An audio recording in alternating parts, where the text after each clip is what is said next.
Bonjour à toutes, bonjour à tous. Merci de votre fidélité. Avant de commencer le sujet du karma, je voulais remercier tous les gens qui étaient à l'orgue la semaine dernière, le mois dernier pour la conférence. Il y avait des gens que je n'avais pas vus depuis 10 ans, 20 ans, 30 ans. Donc, je commence à un peu être le doyen dans ce domaine. Mais merci de votre fidélité, ça m'a touché énormément. Voilà. La dernière vidéo qu'on avait fait, on avait parlé de la réincarnation avec des femmes, des hommes. Et aujourd'hui, on va attaquer un autre sujet. Alors, on va commencer par les femmes. Peut-être que je le ferai avec les hommes, je ne sais pas, mais on va faire avec les dames aujourd'hui. Donc, on va parler d'un sujet qui est, mais pour moi, qui est important. C'est aussi important que la réincarnation. Ça peut aider, ça peut dévier, ça peut blesser. Donc, on va parler du fameux karma. Moi, je parlerai plutôt de la loi de cause à effet. Mais bon, est-ce que c'est la même chose ou pas? On va expliquer tout ça. Donc, on va commencer par Sophie Lafalise, qui a accepté à nouveau de me faire confiance pour cette vidéo. Donc, je vous souhaite à toutes et tous un excellent karma en écoutant cette vidéo et tous mes intervenants. Voilà, à bientôt. On va écouter toutes ces dames qui ont plein de choses à dire. Bonjour Sophie. Bonjour Reynald. Merci d'avoir accepté mon invitation. Merci de m'avoir invité. Merci beaucoup à vous. Donc aujourd'hui, je voudrais que vous me parliez du karma. Ce que vous en pensez, si vous y croyez, voilà, ce que vous en pensez, en gros.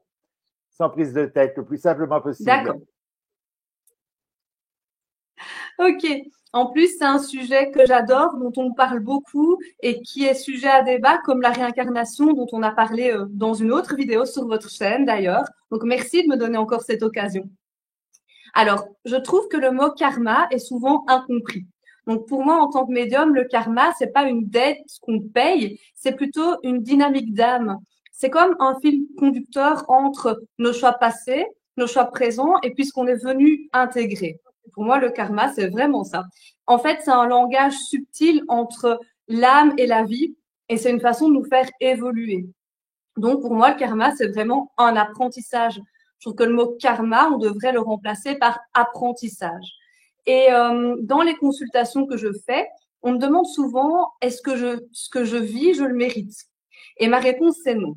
C'est pas une question de mérite, c'est plutôt une question de résonance. Donc ce qu'on vit aujourd'hui, c'est parfois le reflet d'un déséquilibre plus ancien, mais la vie nous montre, nous enseigne pour qu'on puisse le rééquilibrer justement, et non pour nous punir. Donc, pour moi, ça vient pas de vie antérieure ou parallèle ou quoi que ce soit. C'est vraiment par rapport à nos propres choix de vie qu'on a fait dans notre passé. Donc, je donne un exemple par rapport à ça. Donc, le karma relationnel ou familial, parfois il nous arrive des choses dans notre vie relationnelle, familiale, et puis on prend pas les leçons. Et l'univers, quelque temps plus tard, il va nous remettre sur notre route une expérience qui ressemble à celle qu'on a déjà vécue, peu importe le sujet, et puis on se dit, bah, c'est mon karma. Alors qu'en fait, non. Moi, je pense que l'univers nous teste pour voir si on a bien compris les leçons. Et donc, c'est pour ça que je trouve que karma égale apprentissage. Donc, c'est difficile d'accompagner les gens à en prendre conscience parce que souvent, on a très envie que le karma nous rende justice. On se dit toujours, ah, j'espère que le karma va faire son œuvre. Et parfois, on a l'impression que c'est pas le cas. Et pour autant, l'apprentissage de la personne en face qui a pu nous faire du mal ou pour laquelle on a envie qu'il se passe un retour de karma, elle apprendra toujours de ses erreurs, puisque c'est des apprentissages, mais parfois avec le temps. Parfois, ça prend beaucoup de temps, puis on ne le sait pas forcément, puis des fois, on n'en a plus rien à faire au moment où ça arrive en réalité. Et donc, pour moi, le karma existe, mais c'est vraiment une forme d'apprentissage profond. En fait, j'ai envie de dire que le karma, c'est une graine, mais on peut toujours choisir comment on l'arrose. C'est-à-dire que rien n'est figé dans le temps, en réalité, par rapport au karma. Donc, je sais pas si je suis claire, mais j'essaie de l'être et que c'est un sujet un peu compliqué. Et ce que je voudrais dire à ceux qui nous écoutent, c'est que le karma, c'est un cadeau Alors parfois empoisonné, déguisé, mais toujours au service de notre évolution. Il est jamais trop tard pour changer de dynamique. C'est ça qu'on essaie de nous faire comprendre. Je pense qu'on nous donne la main plutôt quand on a un retour de karma, on va le dire comme ça. Et on peut le faire avec amour et on peut réécrire plus que ce que l'on ne croit. Donc pour moi, le karma, c'est ça. C'est on est tous aimés de la même façon. Alors ça ne m'arrange pas forcément. La pire des ordures, apparemment, est autant aimée que moi. Mais le but, c'est vraiment de nous apprendre des choses avec amour. Ça paraît un peu neuneux, mais pourtant, c'est vraiment ça. Et pour moi, le karma, c'est ça, et c'est dans cette vie ici actuelle. Voilà. Bien, bien. Alors, je voulais vous poser la question, la loi de cause à effet, est-ce que vous la mettez dans le karma ou c'est quelque chose de supplémentaire? Mais ça rejoint un peu la définition de résonance que je disais tout à l'heure. C'est en résonance avec nous, avec nos choix du passé aussi. Donc, je pense qu'elle existe, mais toujours sous une forme d'apprentissage et pas de punition. Bien, très très bien. Mais Sophie, je vous remercie. C'était clair. Donc, on va être plusieurs à en parler. Moi, je parlerai en dernier, je dirais un peu. Moi, je suis un peu particulier. Je vous raconterai un peu mon expérience sur le karma. Je vous parlerai de la loi de cause à effet que j'ai vécue dans ma vie ici. Hein, voilà. Parce que faire une action envoie une réaction. Enfin, voilà. Sophie, merci beaucoup. Mm-hmm. Je vous inviterai la prochaine fois Merci pour à parler vous. des... Je vous inviterai la prochaine fois pour parler des vies antérieures. Avec un On va, grand plaisir, j'adore de parler avec vous. Merci beaucoup. on va se lancer dans une grande série. Sophie, je vous souhaite le meilleur. À très vite. Merci Reynald. Merci à vous. Alors, c'est à mon tour de parler du fameux karma. Alors, pour ceux qui ne me connaissent pas, qui découvrent ça, vous savez que j'ai un peu quelqu'un de particulier dans ce domaine de l'ésotérisme et de la spiritualité. Je suis un peu à part parce que je ne crois pas à tout. Voilà. Et je ne juge pas. Donc, je vais vous parler du karma parce que c'est le sujet de cette vidéo. Alors déjà, il faut savoir que le karma, c'est quelque chose de religieux. Hein. Alors déjà, compliqué pour moi. Ça vient de l'hindouisme, du bouddhisme, du jaïnisme et plein d'autres choses. C'est qui veut dire karma, action, réaction. C'est ce qu'il est dit. Avant de me dire, j'ai regardé un peu dans le dictionnaire tout ce que ça voulait dire. Hein. On dit que c'est une loi universelle. Ben, c'est une loi déjà qui a été inventée par une religion, donc voilà, ça me pose un problème. Alors, je ne suis pas anti-religieux, hein, voilà. Moi, je suis chrétien, catholique, né, né là-dedans, dans la soupe bien catholique. Donc, à l'heure d'aujourd'hui, j'ai plus de religion, voilà. Mais j'ai quand même mes racines chrétiennes, tout ce qui m'a été inculqué, ça traumatise pas, mais ça reste gravé quand même, il y a certains trucs, voilà. Alors, le karma, moi, on me dit que faire une chose bien va m'apporter quelque chose de bien dans le futur ou dans une possibilité de réincarnation peut-être dans une vie future. On dit aussi que le karma, quand il m'arrive quelque chose de grave, c'est parce que je paye peut-être quelque chose d'une vie précédente. Quand on dit je paie, déjà ça c'est le terme, voilà. Parce que j'ai appris, comme dans beaucoup de religions, que Dieu est amour. Il est amour, il pardonne tout. Alors, il y a un petit problème avec ça. Donc, ma conversation, elle devait être basique, hein, voilà. Mais pour moi, le karma, ben, c'est encore une invention, ben, si c'est religieux, de l'homme. Et si c'est pas religieux, je crois pas à la version, voilà. Par contre, je crois à la version cause à effet, voilà. Alors, karma, aussi, on dit, ça engendre une réaction, une action-réaction. Moi, je crois plutôt à la loi de cause à effet. Quand on fait quelque chose de bien ici, alors on n'attend rien en retour, évidemment, mais quand on fait quelque chose de bien, souvent, il nous arrive quelque chose de bien, mais pas immédiatement, bien des années après. Et souvent, ben, on trouve ça un peu normal. On ne pense pas qu'on a fait quelque chose de bien. Quand on a fait quelque chose de mal, parce qu'on n'est pas des saints, on fait tous des choses mal. Voilà. Moi, j'en fais des mal. J'en fais encore aujourd'hui, d'ailleurs. sans me dire que ça me retombera dessus alors si ça me retombera dessus dans une vie future, si ça existe, bon, donc j'ai la chance de m'en sortir. Par contre, ça peut me retomber dessus dans cette vie-là. Donc, voilà. La loi, on fait quelque chose de bien, réaction. Et quand on a fait quelque chose de mal, réaction seulement. Quand il nous arrive 20 ans après une catastrophe, on oublie ce qu'on a fait. Voilà. Donc voilà, il faut prendre conscience.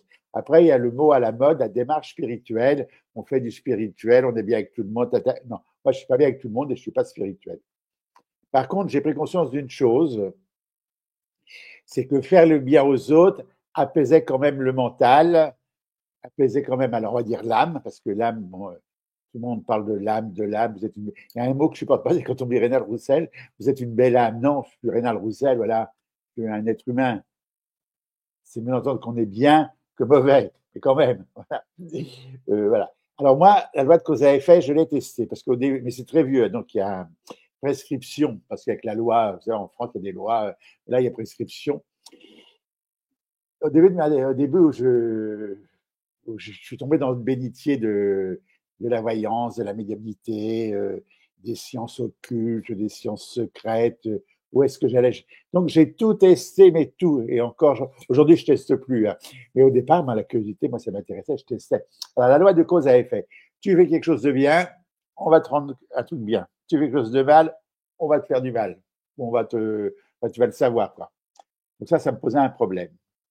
Donc, dans ma jeunesse, il y a très longtemps, alors je ne sais pas, ceux de ma génération vont peut-être se rappeler, il ne faut pas que je prononce de marque. À la télévision, il y avait une publicité pour une carte de crédit que si on la prenait et qu'on achetait quelque chose dans les 30 jours et qu'on perdait la chose qu'on avait achetée ou qu'on avait cassée, on était remboursé. Oh, génial ce truc. Mais pour avoir cette carte de crédit, il fallait avoir une paye, un salaire très, très élevé. Donc, moi, j'y vais avec mes petites fiches de paye. Je pensais qu'elles étaient élevées. On me répond non, elles sont pas, là, je n'atteindais pas le quota respectable pour avoir cette fameuse carte. Donc, c'était à l'époque, hein, il y a très longtemps, il n'y avait pas les ordinateurs, les fiches de paye étaient faites à la main. Donc, je suis allé voir mon comptable et je lui ai dit, voilà, il faut me faire une fiche de paye de façon à ce que j'ai cette fameuse carte. Donc, il me dit, bah, non, j'ai dit, si, je veux. Donc, il commence à me faire la morale, machin, tout. Mais bon, on fait la fiche de paye, j'envoie tout ça et je reçois la fameuse carte. Ah, merveilleux. Alors, quelques mois avant de recevoir cette carte, je m'étais acheté un autoradio. Vous savez, ceux de mon époque, qu'on mettait l'autoradio dans la voiture, qu'on le retirait le soir. Ils en avaient inventé un autre qu'on mettait dedans et il y avait une carte, comme une carte à puce, on ne pouvait pas démarrer, on ne pouvait pas l'enlever, enfin bref. Donc, je achète ça coûtait, alors on va le transformer en euros, ça devait coûter 300 € à peu près, ce fameux poste. Et je mets ça dans ma voiture avec les CD dans le coffre qui se mettaient tout seul et tout, voilà. Et j'avais cette fameuse carte. Donc, je décide de m'acheter. Alors, je suis un ancien, ça me fait drôle. Pendant un moment, il y avait des compact disques, des baladeurs qu'on se mettait autour du. Il y avait un carré, on avait un CD qu'on mettait dans un baladeur et qu'on avait, avec le casque, on avait de la musique au son laser. C'était le début, j'avais ça. Et ça coûtait 280 €. Et je m'achetais ça avec cette fameuse carte. Puisque si je le perdais ou je me faisais attaquer, on allait me rembourser. Eh bien, je ne me suis pas démonté, je suis allé au commissariat. J'ai dit que je m'étais fait arracher mon baladeur et que là, donc, je ne portais pas plainte, mais d'ici, il faut porter plainte. Alors, je porte plainte contre X, hein, où je me le suis fait arracher dans la foule au marché aux puces. Et donc, je reçois la plainte et tout, et j'envoie la facture à la fameuse carte qui me rembourse. Dans les 8 jours, je reçois le remboursement. Génial. 2 jours après, je prends ma voiture. On m'avait cassé la voiture en mille, les vitres et tout. Ils avaient arraché le compact disque, ils avaient arraché dans le coffre tous les CD, ils avaient arraché l'autoradio qui était inarrachable. Donc, on m'avait repris ce que j'avais volé. Donc, je me suis dit, oui, là, la loi du cause à effet, ça fonctionne. Et à partir de là, Bon, ben, j'ai pu trafiquer, mais je voulais tester ça. Je me suis dit, oui, action, réaction, ça fonctionne. Alors, si on me dit que c'est le karma dans ce cas-là, ok, j'accepte le mot karma, action, réaction, dans cette vie. Mais je ne l'accepte pas dans une vie passée ou dans une vie future. La vie future, on verra si c'est vrai ou pas. Hein. On verra. Hein. Si on se fait tous sauter, il n'y aura plus rien. Donc, voilà.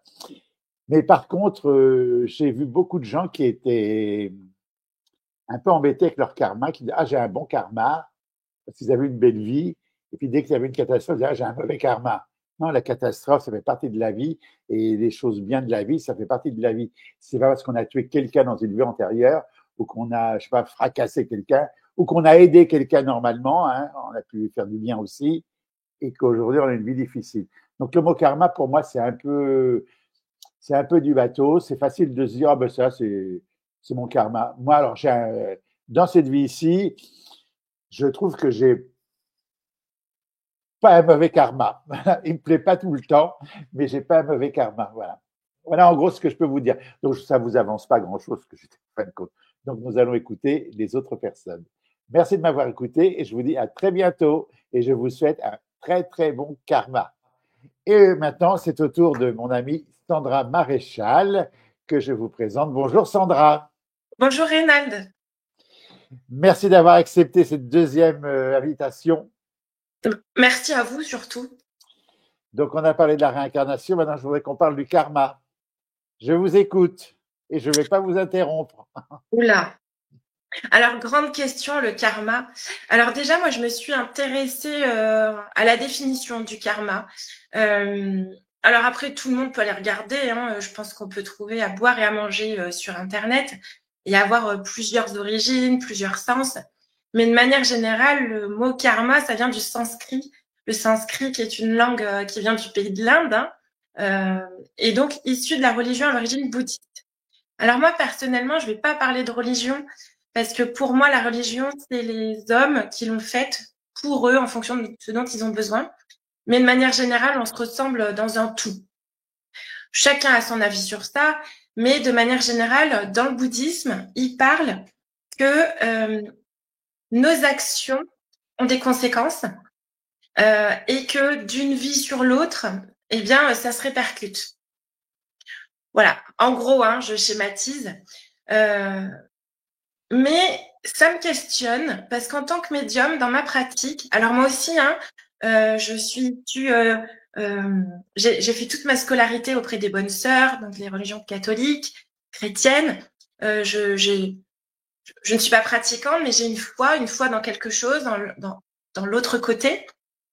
Et dans mon quotidien de médium, j'ai pu me rendre compte, grâce au contact défunt, que l'important de l'autre côté, c'est l'amour. Et qu'en fait, cette notion de si tu fais quelque chose, tu dois le payer, tu dois le contrebalancer, entre guillemets, hein, c'est pas forcément en accord avec ce que je ressens et ce qu'on me montre de l'autre côté. Donc, au contraire, il y a plus cette notion de pardon, d'amour et d'aller chercher à comprendre pourquoi on a agi de telle façon. Ça, oui. Mais attention, tu as fait une vilaine action, tu vas devoir payer et faire amende honorable. Ça, je l'ai pas. Donc, je suis assez... j'aime me remplir de culture, de toutes les cultures, de toutes les religions. J'aime un peu regarder un peu tout ça, voir la perception de chacun. Donc, effectivement, dans les croyances et dans ce qui tourne en ce moment, on est vraiment dans tu as dû faire quelque chose de compliqué ou de mauvais, ou il t'est arrivé des choses compliquées, et donc dans cette vie, tu les règles. Eh bien, moi, j'ai pas cette vision, j'ai pas cette notion. Je pense plutôt qu'on part à zéro, qu'on repart dans notre apprentissage, dans notre perception, mais qu'il est de notre devoir de prendre conscience qu'il y a plutôt un effet papillon. Donc, l'effet papillon, c'est... Alors, je vous laisse aller lire les légendes. Hein. Là, on part plutôt sur le Japon. C'est que chaque action a une conséquence.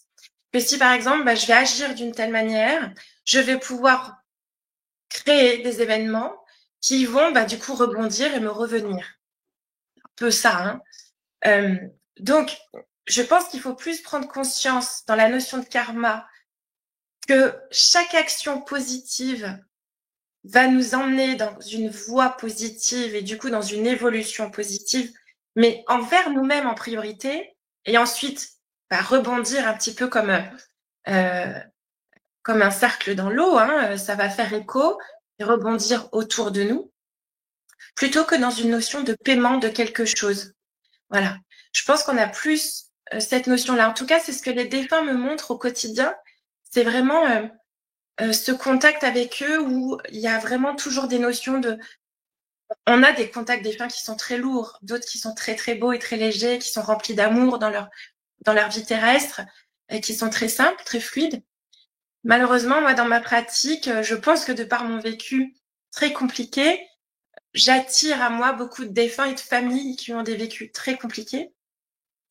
Et quand on est en contact, je vois vraiment qu'il y a cette notion de pardon et d'amour en fait inconditionnel où malgré tes traumatismes, malgré tes actions, je t'aime quand même et je sais que tu as fait ça pour telle raison, et que c'est à nous d'aller chercher, d'aller comprendre pourquoi. Donc la notion de karma, comme elle est expliquée au jour d'aujourd'hui, moi en tant que médium, mais aussi en tant qu'individu lambda, ne me convient pas. Parce que pour moi, je ne pense pas qu'on paye quoi que ce soit.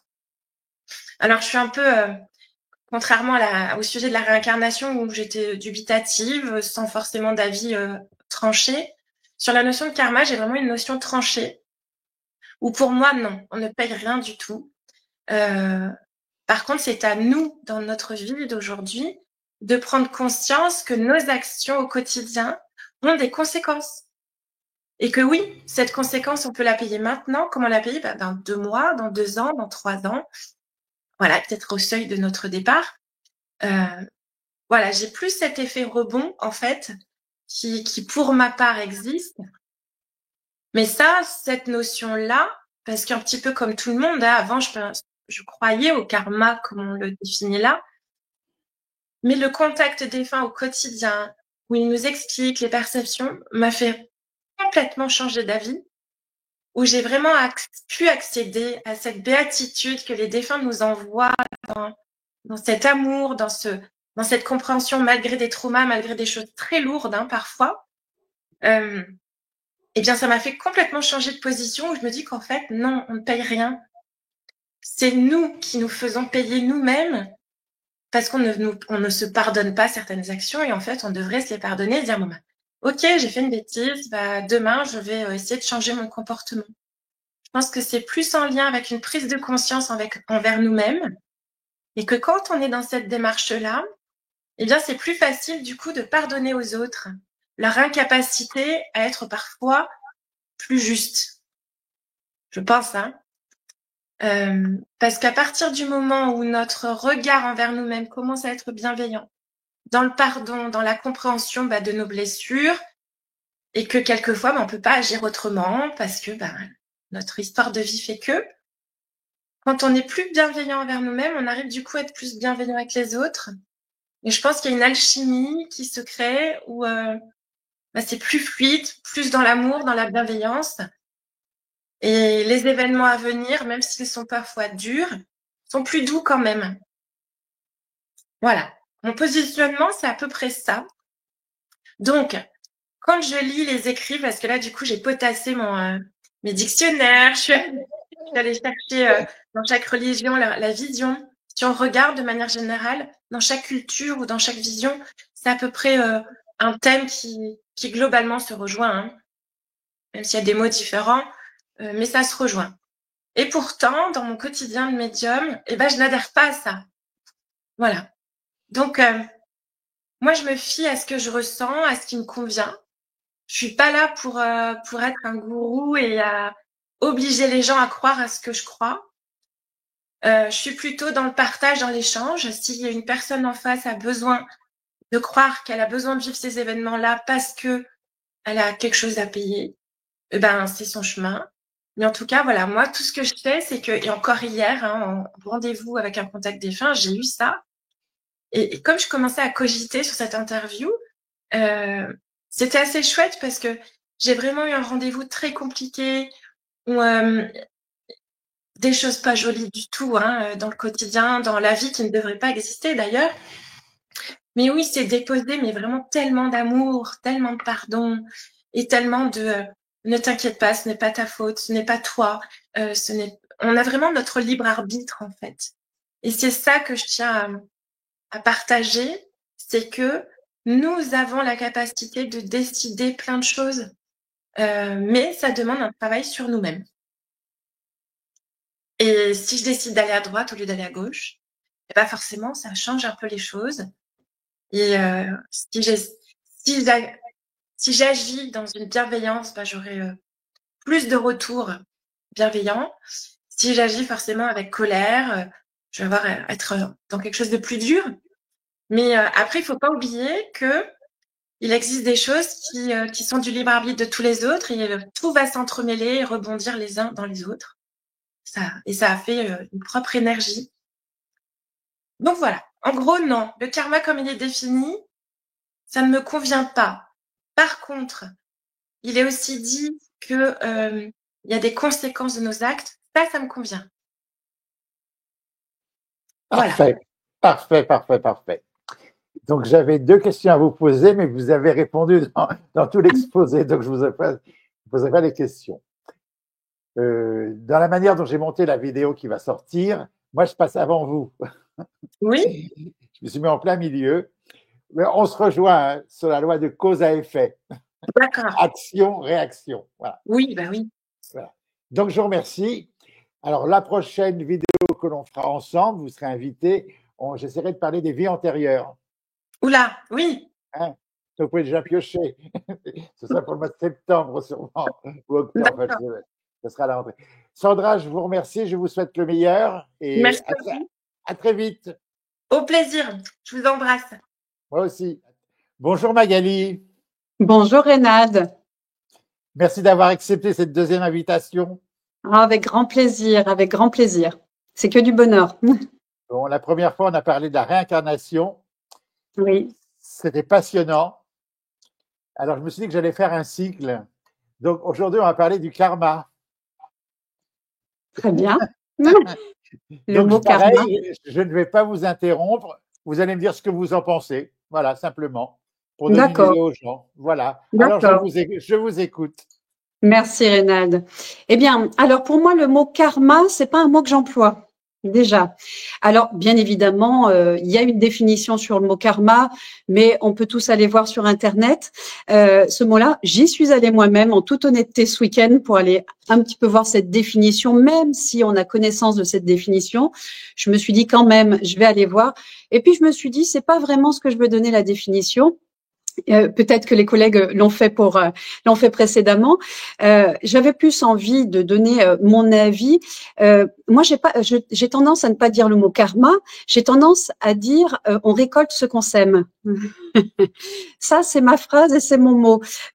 C'est la cause à effet, hein, la causalité, hein, le côté cause à effet. On récolte ce qu'on sème. J'aurais tendance à dire plutôt ça que dire c'est le karma, parce que le karma, on le remonte sur des vies antérieures. Et souvent, on fait karma avec quelque chose qu'on doit payer. Or, moi, ça me dérange fortement. D'entendre qu'on doit payer quelque chose sur cette vie-là liée à une vie antérieure, je comprends pas cette notion-là. Pourquoi? Parce que quand on passe de l'autre côté, à la base, on est censé être en pleine conscience. Nous-mêmes en pleine conscience. Ils ne sont pas dans le jugement, ils sont dans le non-jugement. Comme ils nous disent très souvent de l'autre côté, on fait de notre mieux ici, sur cette terre-là. On fait tous de notre mieux. Et en même temps, ici, on va avoir des moments où on va faire du mal à des gens, consciemment et inconsciemment. Et quand on en prend conscience, à mes yeux, ça ne veut pas dire qu'il faut payer quelque chose, parce que ce mot-là, payer, me dérange fortement. On n'a pas à payer quoi que ce soit. Pour moi, on expérimente, certes, on peut que s'améliorer et prendre conscience parfois qu'on peut faire du mal, même inconsciemment. Et pour moi, il n'y a pas que des mauvaises choses. Quand on dit on a un retour de bâton, pourquoi il y aurait que les mauvaises choses? Pourquoi pas voir le bon côté des choses? On voit toujours que ce mauvais et pas suffisamment le bon. Et moi, j'axe souvent sur tout est possible, rien n'est impossible, on peut que s'améliorer. S'améliorer sur un mal qu'on a pu faire inconsciemment ou même consciemment, hein, on est humain après tout, mais on peut que s'améliorer. Ça veut pas dire, à mes yeux bien évidemment, que dans notre vie, il y aura forcément un karma, encore une fois entre guillemets parce que je l'emploie pas, qu'on devrait payer. Pour moi, le mot payer, il est galvaudé. Il n'y a pas de jugement, il n'y a pas de loi de punition de l'autre côté. Donc, je vois pas pourquoi on viendrait payer ici quelque chose. Ça c'est quelque chose qui m'appartient et qui me dérange, tout simplement. Pour moi, effectivement, ici sur cette terre, dans cette vie-là, il y a évidemment comme je dis toujours, ce que j'ai dit tout à l'heure, la causalité. Il y a ces actes qui vont être résultants et on va semer nos actes en fait, tout simplement. Donc, ça ne veut pas dire que sur la prochaine vie, il va falloir aussi qu'on expérimente à nouveau quelque chose qu'on a compris ou pas compris. Voilà. Pour moi, le karma, c'est pas tout à fait comme je l'entends. Pour moi, tout est possible. Pour moi, rien n'est impossible. Et de l'autre côté, on aura bien le temps, encore une fois, de comprendre et d'expérimenter quand on y sera. Et comme je dis, faisons de notre mieux. On essaye de faire de notre mieux. Donc voilà, j'ai plutôt tendance à dire vivons pleinement du mieux qu'on puisse faire. Et évidemment, si on fait du mal, bien sûr, j'ai un petit exemple, pas plus tard que tout bête, hein, pas plus tard que vendredi soir chez ma fille et mon gendre, qui m'ont invité gentiment à manger. Et à un moment, ils se sont chamaillés. C'est un exemple bateau, mais tellement concret, même dans leur langage, ils ont employé ce mot karma.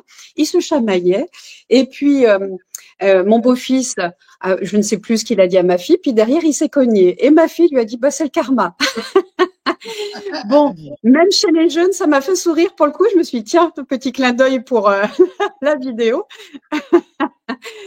Mais effectivement, pour moi, le karma n'est pas une obligation. Enfin, je vois pas pourquoi il y aurait tout le temps, des choses qu'on doit expérimenter. Il y a notre libre arbitre aussi. Moi, je pense que on est libre d'expérimenter, même quand on revient, si on doit revenir, bien évidemment, sur une autre vie. Et pourquoi revenir? Est-ce une obligation? Oui, alors c'est ma façon de penser aujourd'hui. Peut-être que j'aurai une autre façon de penser demain ou dans un an ou dans 10 ans, hein, bien évidemment. Hein. Mais voilà, pour moi, effectivement, le karma n'est pas forcément négatif. Il peut être merveilleux et positif. Voilà, parce qu'on ne fait qu'améliorer les choses à la base. Voilà, c'est pour ça qu'on vient expérimenter ici, il me semble bien. Hein. Voilà, c'est comme ça que je perçois les choses avec le mot karma. Alors oui, j'ai regardé, j'avais pris mes petites notes qui sont à côté par rapport à cette définition. Mais bon, voilà, on choisit, on vient expérimenter, ok, mais on a notre libre arbitre. J'en suis convaincue. Merci beaucoup, c'est très très bien. Ah, mais je suis content. Alors, je vais vous dire, on dit tous à peu près la même chose. Ah, d'accord. Voilà. Ok. Moi, j'ai témoigné, donc je raconte une histoire aussi un peu. Moi, je pense plus à la loi de action-réaction. D'action, oui. Voilà. Tu agis, ça va faire quelque chose. Et bon, il peut y avoir un retour, pas forcément tout de suite, mais voilà. Oui, bien plus tard, mais on peut l'améliorer quand même entre-temps. Absolument. Ce qui veut dire que c'est pas forcément que ça va arriver. Non. Donc, comme je suis parti dans un cycle, la prochaine fois, je voudrais peut-être faire les vies antérieures, si vous voulez participer. Alors moi, j'aurais pas grand-chose à dire, hein, mais je pense que les gens ont peut-être des choses à dire, parce que les vies antérieures, c'est encore un large domaine. Eh oui, c'est encore autre chose. Oh, on a toujours des petites choses à dire, Reynald.